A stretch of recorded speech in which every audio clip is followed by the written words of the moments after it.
Allahu Akbar.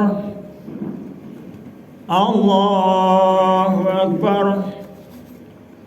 Allahu Akbar. Allahu Akbar. Allahu Akbar. Allahu Akbar. Allahu Akbar. Allahu Akbar. Allahu Akbar. Allahu Akbar kabira walhamdulillahi katsira wa subhanallahi bukratan wa asila. La ilaha illallah wallahu akbar. Alhamdulillahilladzi ja'ala yawman nahar yawmal 'id was surur. Ahallallahu lakum fihi ta'am. Ahallallahu lakum fihi ta'am. Wa harrama 'alaikumus siyam. Ashhadu an la ilaha illallah. Ahalla al-halala wa harrama al-haram. Wa ashhadu anna Muhammadan abduhu wa rasuluhu sayyidul anam. Allahumma salli wa sallim ala sayyidina Muhammad wa ala alihi wa ashabihi wa man tabi'ahum bi ihsani ila yaumiddin. Usikum ibadallah wa iyaya bittaqwallah faqad fazal muttaqun. Ittaqullaha haqqa tuqatih wa la tamutunna illa wa antum muslimun. Qala Allah ta'ala fil Qur'anil azim. A'udzu billahi minasy syaithanir rajim. Bismillahirrahmanirrahim. Rabbi ij'alni muqimas shalah wa min dzurriyyati Rabbana wa taqabbal du'a. Surah Ibrahim 39. Maha benar segala firman Allah. Allah berfirman di dalam Al-Qur'anul Karim, dikutip dari doanya Nabi Ibrahim. Rabbi ja'alni muqimas shalah.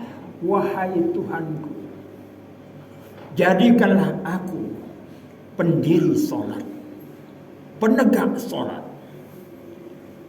Dan juga dari zuriatku, turunan-turunanku. Rabbana wa taqabbal du'a. Wahai Tuhan kami, terimalah doa kami. Melalui doanya Nabi Ibrahim dikabulkan Allah, sehingga apa yang kita nikmati sekarang ini adalah merupakan ijabah dari doanya Sayyidina Ibrahim alaihissalam. Pada hari raya Idul Adha tahun ini agak berbeda dari Idul Adha yang lain. Pada yang lalu biasa terjadi perbedaan antara wukuf di Arafah dan tanggal 9 di Indonesia. Karena ahli falak, ahli hisab, dan ru'yat pun berpedoman dengan matlak di mana bumi yang ia tempati. Untuk Indonesia dan Asia terdiri dari 6 negara. Matlaknya sama, waktunya sama, tanggalannya. Semakin ke barat, semakin tinggilah itu bulan akan nampak. Maka tidak aneh kalau Arab Saudi duluan 1 hari dibanding dari matlak yang ada di Indonesia dan sekitar. Bisa juga terjadi di Indonesia karena dua pola pikir, pola pemakaian. Yang pertama adalah hisab hakiki. Yang satu adalah hisab dan ru'yat. Yang hisab hakiki sama dengan Saudi. Yang hisab dan ru'yat menurut matlak yang berada di daerahnya.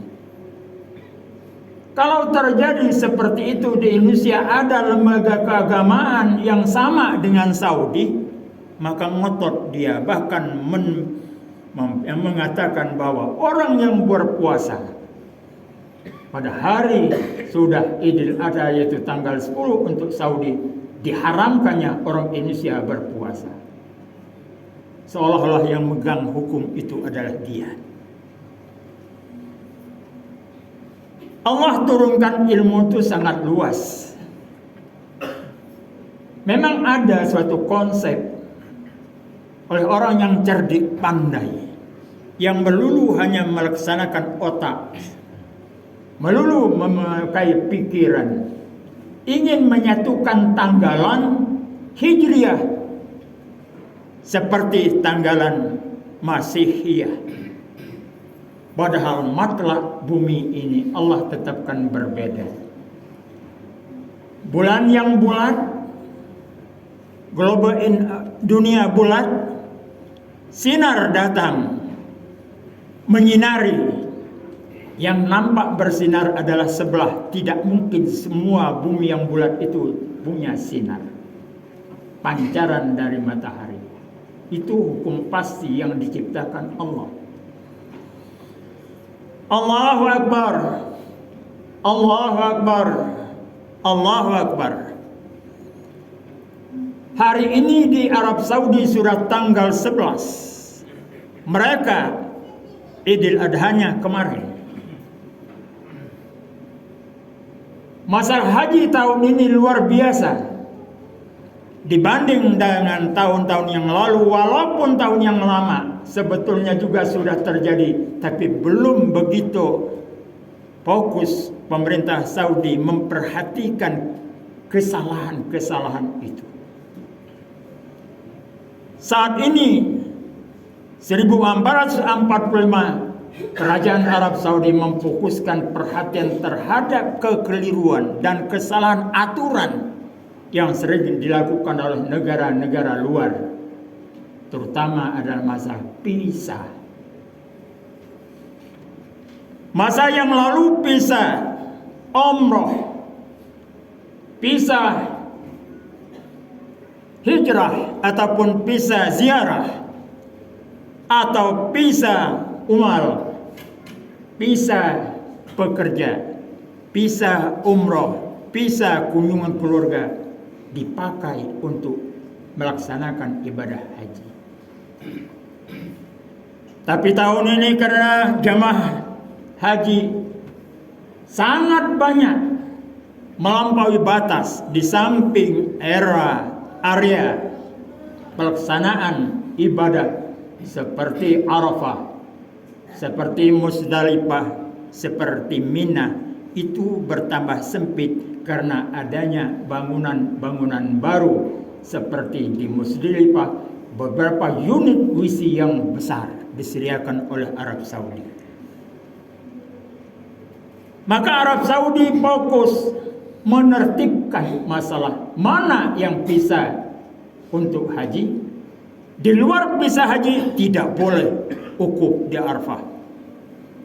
Di luar visa haji tidak boleh berdiam di Musdalifah dan di Mina.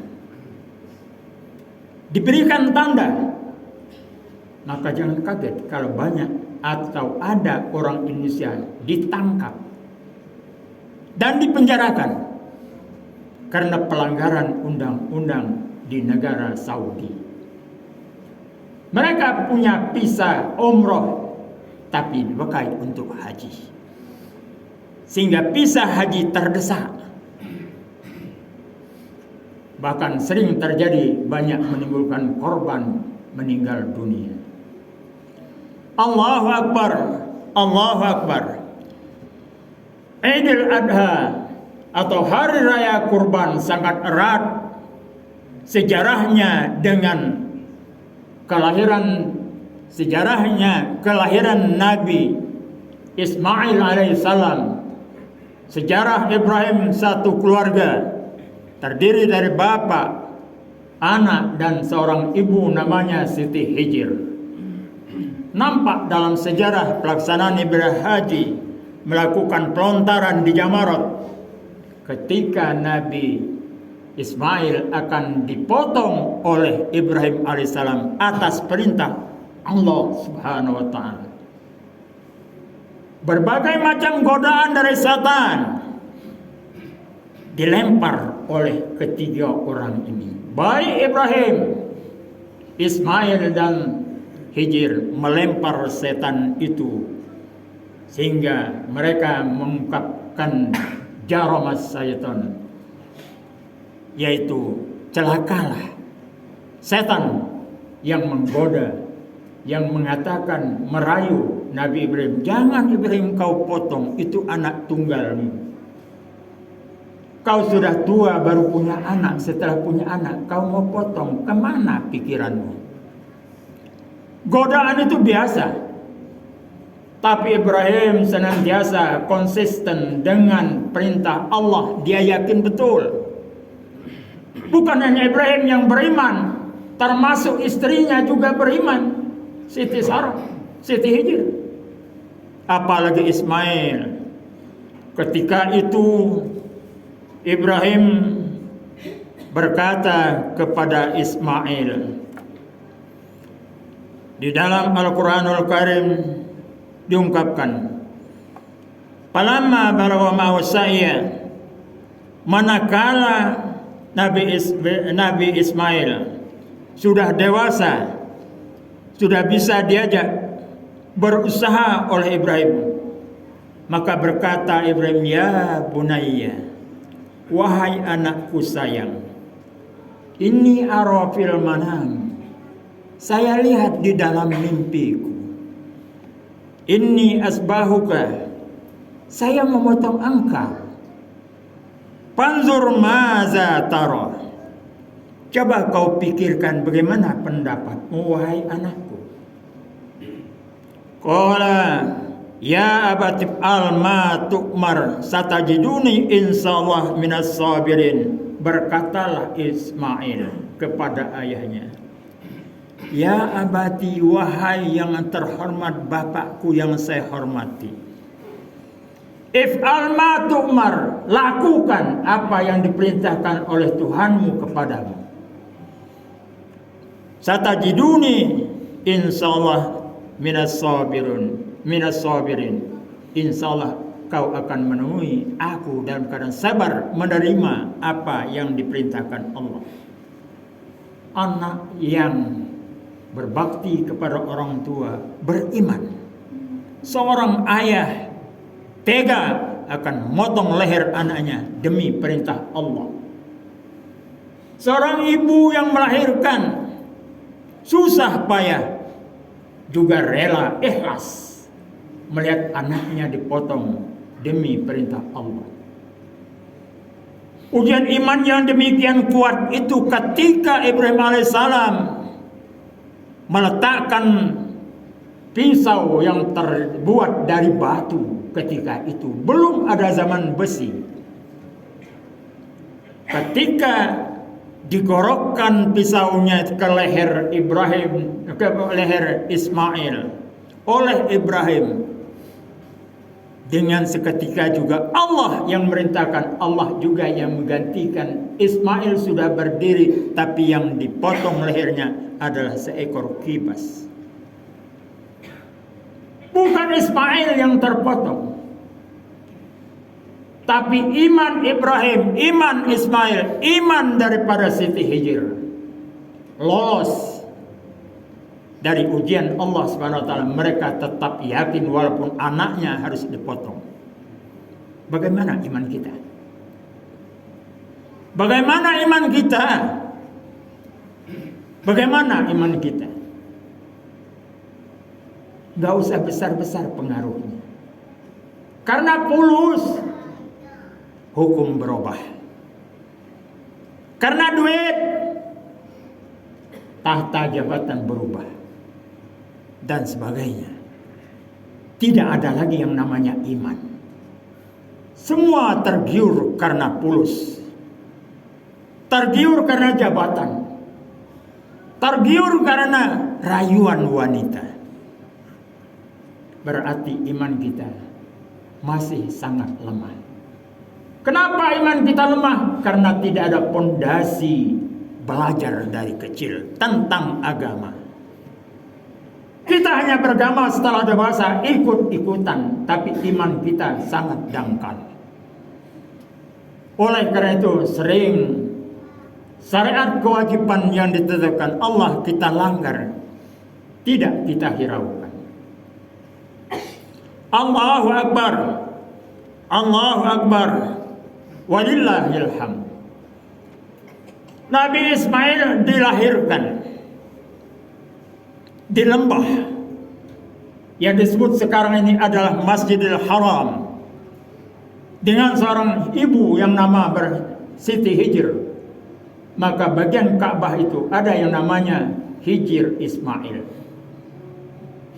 Hijr adalah emaknya Ismail, dan Ismail adalah Nabi Ismail. Mereka berdiam di sana. Diabadikan oleh Al-Quranul Karim, diabadikan oleh Allah. Fihi maqamu Ibrahim. Di dekat Ka'bah itu ada makom bekas telapak kaki Nabi Ibrahim alaihissalam ketika membangun Ka'bah. Berarti jamaah haji melaksanakan ibadah haji itu adalah napak tilas kisah daripada Ibrahim sekeluarga. Tadinya lembah tidak punya air apa-apa. Lembah yang tandus, tidak ada kehidupan di sana. Siti Hijr ditinggalkan oleh Ibrahim karena perintah Allah.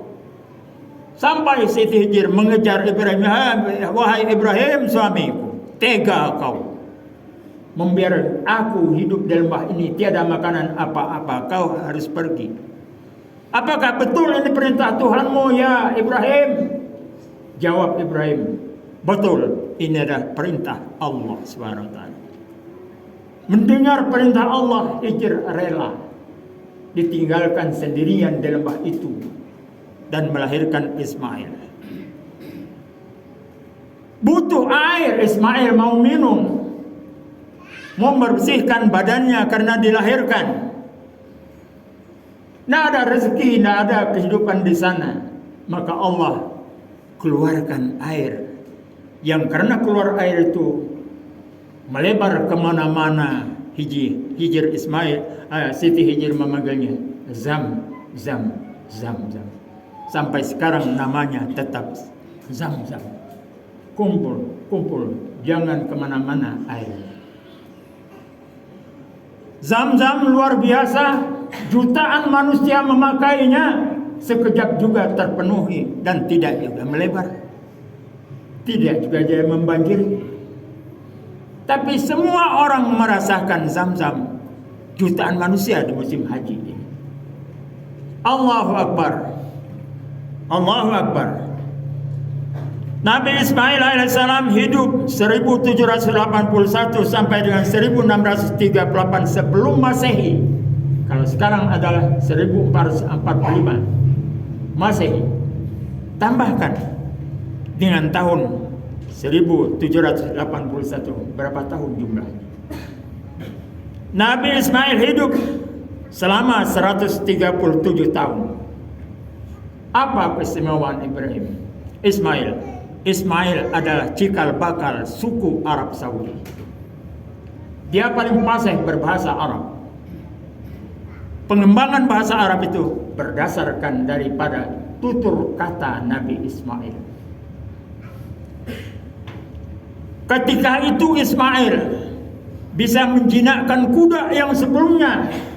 Kuda itu adalah hewan liar yang tidak bisa dikendalikan. Tapi Ismail mampu mengendalikan kuda itu, sehingga sekarang kuda menjadi hewan peliharaan. Allahu Akbar, Allahu Akbar.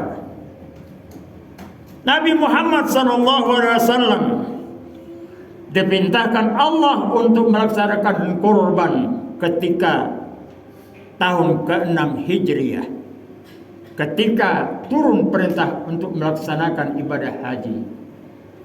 Nabi Muhammad dari Madinah ketika itu mendatangi Mekah untuk futuh Mekah, yaitu kebebasan umat Islam masuk kota Mekah. Maka turunlah ayat, Inna a'tainakal kautsar fasholli li rabbika wanhar inna sani'aka huwal abtar. Demi sesungguhnya kami sudah berikan rezeki yang banyak wahai Muhammad.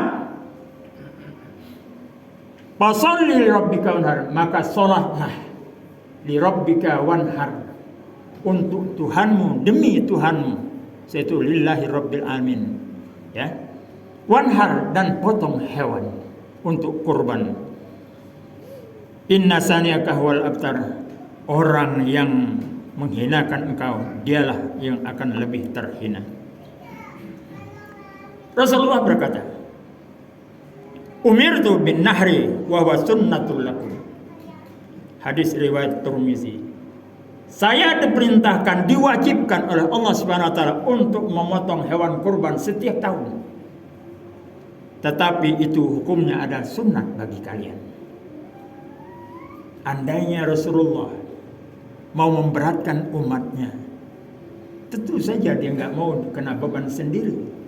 Saya diwajibkan potong kurban dan umatku. Bagaimana? Sangat memberatkan. Tapi oleh Muhammad, ya Allah, cukup saya yang kau wajibkan memotong hewan kurban. Jangan diwajibkan kepada umatku. Di lain hadis juga mengatakan, kutiba alain nahru wa laisa biwajin alaikum. Diwajibkan kepadaku untuk memotong hewan kurban pada setiap tahun, tetapi bukanlah suatu kewajiban untuk kalian. Riwayat Daruqutni. Tapi ada tingkatan sunnahnya di mana? Tingkah sunnahnya, kata Rasulullah, man wajada sa'atan falam yadh, siapa yang ada kehidupan yang agak lapang ketika bulan Zulhijjah, walam yadh, dia tidak menyembelih hewan kurban, fala yaqrabanna musallana, maka jangan dekat-dekat ke tempat kami sholat. Dekat pun ke tempat sholat tidak boleh, apalagi mau ikut sholat. Saking kerasnya hadis itu menunjukkan bahwa memotong hewan kurban itu adalah merupakan sunnat muakkad bagi kepala keluarga. Kenapa saya katakan bagi kepala keluarga? Sunnat muakkad li ahli, untuk keluarga. Sebab Rasulullah ketika memotong hewan kurban, dia berkata, Allahumma taqabbal min Muhammad wa min ali wa min ummati. Wahai Allah, terimalah kurban ini dari Nabi Muhammad SAW dan dari keluargaku. Wa min ummati, dan dari umatku. Kita ini kalau nggak salah termasuk umat Muhammad. Berarti kita sebelum lahir sudah diikutkan oleh Muhammad berkorban. Muhammad sudah berkorban untuk kita. Pada mulai tahun 6 Hijrah sampai tahun ke-10 Hijriah. Beliau melaksanakan ibadah haji hanya satu kali pada tahun ke-10 Hijriah. Tapi umrah sejak tahun ke-6 beliau terus melaksanakan setiap tahun. Allahu Akbar. Allahu Akbar. Walillahil hamd. Ibadah kurban sunnat muakkad hukumnya, tetapi tidak menjamin di suatu tempat masjid yang besar, yang masyarakatnya makmur di sekitar itu akan banyak memotong hewan kurban. Tidak dijamin. Tidak dijamin bahwa masjid yang kecil, masjid yang buruk, tetapi masyarakatnya sadar, mereka potong hewan kurban lebih banyak. Kenapa terjadi begitu? Yang pertama, mungkin saja pengaruh iman, kesadaran dari pribadi-pribadi umat sekitarnya atau jamaah sekitarnya.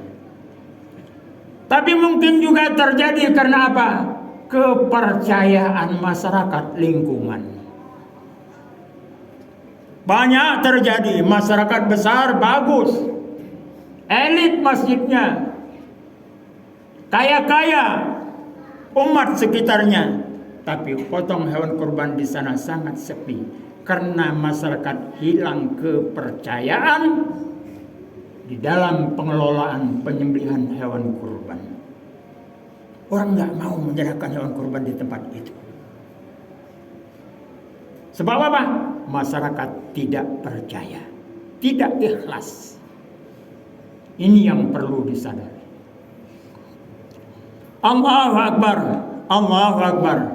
Mudah-mudahan kalau tahun ini belum mampu kita melaksanakan untuk penyembelihan hewan kurban, secara kesadaran dan secara keimanan harus ada usaha. Ada tukang ronsok beberapa orang. Bayangkan pekerjaan tukang ronsok mengumpulkan barang-barang bekas, tapi dia aktif memotong hewan kurban setiap tahun. Sisihkannya itu dana. Dikoordinir masyarakat lingkungannya, jamaahnya dengan menabung 50.000 setiap hari Jumat. Ditambah nanti kalau ada kemampuan 100.000, kadang-kadang dia 200.000, sehingga 1 tahun dia mampu untuk membeli seekor kambing untuk berkorban. Allahu Akbar, Allahu Akbar. Mudah-mudahan Allah SWT meningkatkan iman kita dan meningkatkan kesadaran kita, dan jangan dijadikan Masjid Al-Mujibah ini menjadi masjid diror yang ditantumkan di dalam Al-Quran adalah masjid yang pemecah belah masyarakat. Amin ya rabbal alamin. Allahumma salli ala sayyidina Muhammad. Allahumma salli ala sayyidina Muhammad wa ala ali sayyidina Muhammad. Allahu Akbar, Allahu Akbar, Allahu Akbar. Allahu Akbar, Allahu Akbar, Allahu Akbar. Allahu Akbar. Allahu Akbar kabira walhamdulillahi katsira wa subhanallahi bukratan wa asila. Alhamdulillah alladzi khalaqas samawati wal arda wa ja'ala zulumati wan nur. Summa allazina kafaru bi rabbihim ya'dilun. Asyhadu an la ilaha illallah allazi khalaqal haya'a allazi khalaqan nas wallazi khalaqal insan wal jan. Asyhadu anna Muhammadan abduhu wa rasuluhu la nabiyya ba'dah. Allahumma shalli ala sayyidina Muhammad sayyidil mursalin wa ala alihi wa sahbihi ajmain. Usikum ibadallah wa iyaya bittaqwallah faqad fazal muttaqun. Ittaqullaha haqqa tuqatih wa la tamutunna illa wa antum muslimun. Qala Allah ta'ala fil Qur'anil azim. A'udzu billahi minasy syaithanir rajim. Bismillahirrahmanirrahim.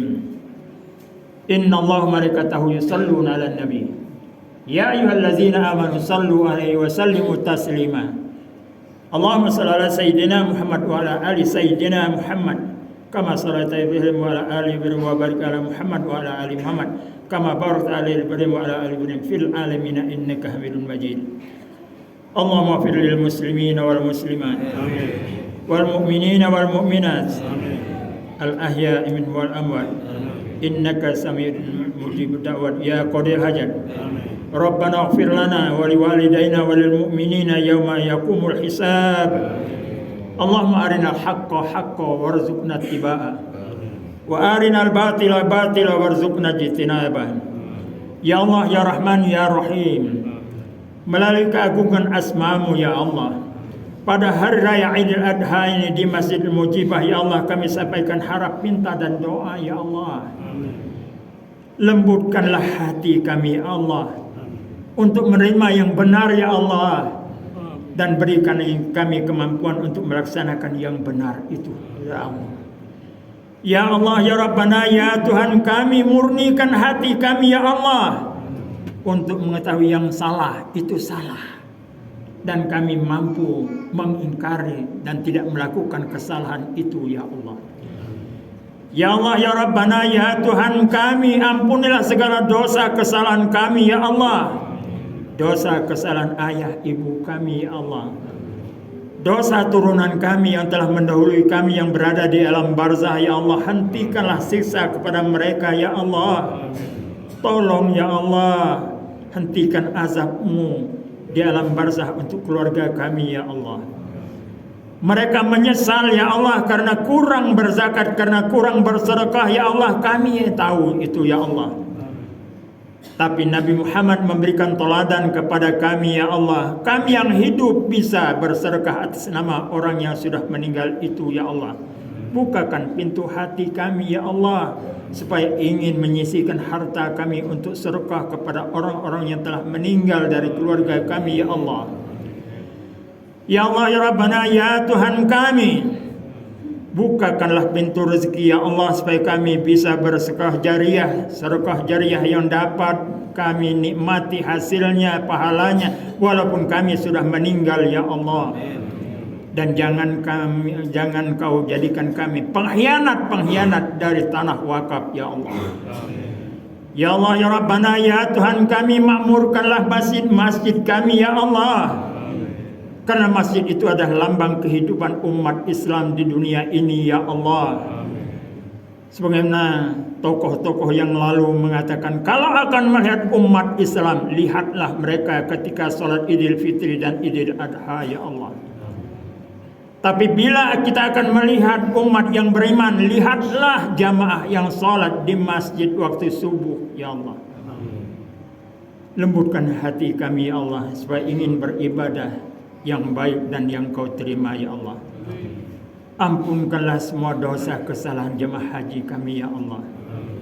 Ya Allah, bukakanlah pintu rezeki untuk kami ya Allah, supaya kami dapat menunaikan ibadah haji masa-masa mendatang ya Allah, baik yang sudah melaksanakan ataupun yang belum melaksanakan ya Allah. Bukakan pintu rezeki untuk kami ya Allah, supaya kami mampu melaksanakan penyembelihan kurban setiap tahun ya Allah. Rabbana taqabbal minna du'ana innaka antas samiul alim wa tub alaina innaka antat tawwabur rahim.